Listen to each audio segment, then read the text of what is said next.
ٹھیک ہے، تو صوفیہ کے نام کا ایک طبقہ اس کو منع کرتا ہے کہ بالکل بالکل جمع نہیں کرو، شام کے لیے بھی نہیں رکھو، منع کرتا۔ بلکہ ابو ذر غفاری رضی اللہ عنہ کا مسئلہ یہی ہے، صحابہ کے نام میں آپ کا مسئلہ یہ تھا کہ آپ کہتے تھے کہ جو کھا لیا، جیسے 3 روٹیاں ہیں نا، ایک روٹی آپ نے بھوک میں کھا لی، اب 2 خیرات کرو، یہ تمہاری ہے ہی نہیں، یہ تمہاری ضرورت سے زائد ہے۔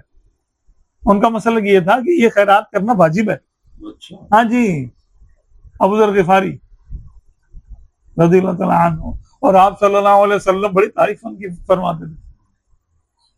ان کے لیے ہے کہ وہ کچھ لوگ ایسے ہیں کہ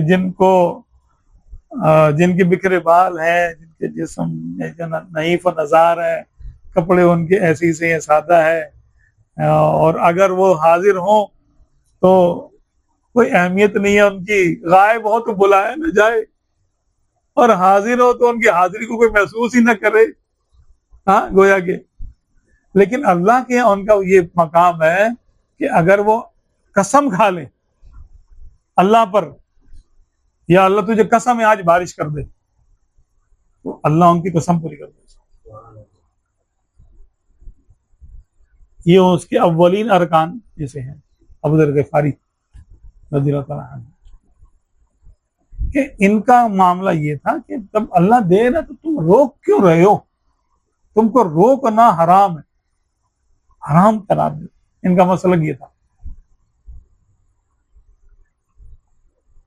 ایک مرتبہ کعب الاحبار، حضرت کعب الاحبار رضی اللہ عنہ، انہوں نے کہہ دیا، حضرت عبد الرحمن بن عوف رضی اللہ عنہ کی دولت دیکھی، اور ان کی دولت کروڑوں میں تھی، کروڑوں میں تھی ان کی دولت۔ تو انہوں نے کہہ دیا کہ دیکھو، عبد الرحمن نے، شاید عبد الرحمن رضی اللہ عنہ کا ہی ہے واقعہ، کہ ان کی دولت نے بھلا کیا نقصان دیا؟ تابعی ہے کعب الاحبار، ٹھیک ہے، عمر فاروق اعظم رضی اللہ عنہ کے دور میں ایمان قبول کیا تھا، اور عیسائی اور یہودی کتابوں کے عالم تھے آپ، پھر ایمان قبول کر لیا تو تابعی کہلایا، کعب نام تھا ان کا، احبار یہ یعنی حبر سے ہے، کعب الاحبار، بڑے عالم، نمایاں عالم جسے کہتے ہیں نا۔ تو ابو ذر غفاری رضی اللہ عنہ نے سن لی ان کی بات کہ بھلا عبد الرحمن کی دولت نے ان کو کیا نقصان کیا۔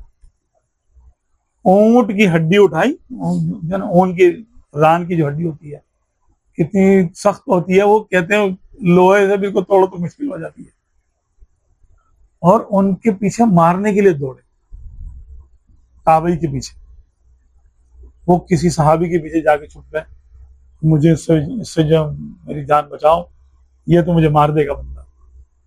آپ نے فرمایا تو کہہ رہا ہے دولت مندی سے کیا نقصان ہوا، ہاں حساب میں دیر ہوگی کہ نہیں ہوگی اس کو؟ غریب صحابہ 500 سال پہلے جنت میں چلے جائیں گے، اور بھلے جنتی ہوں لیکن دولت مند ہیں، جن پہ زکوٰۃ فرض ہیں، جن کے معاملات اچھے ہیں، وہ ان کے لیے جنت کا فیصلہ ہو بھی جائے گا، 500 سال انتظار کرنا پڑے گا۔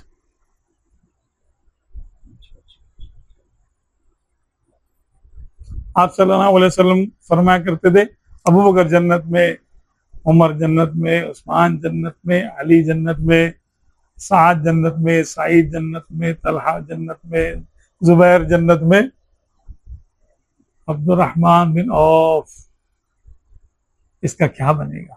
یہ بھی جنت میں، لیکن اس کا کیا بنے گا؟ تو صحابہ کرام پوچھتے تھے یا رسول اللہ وہ کیوں؟ فرمایا اپنے مال کا حساب دے گا نا تو دیر سے جائے گا۔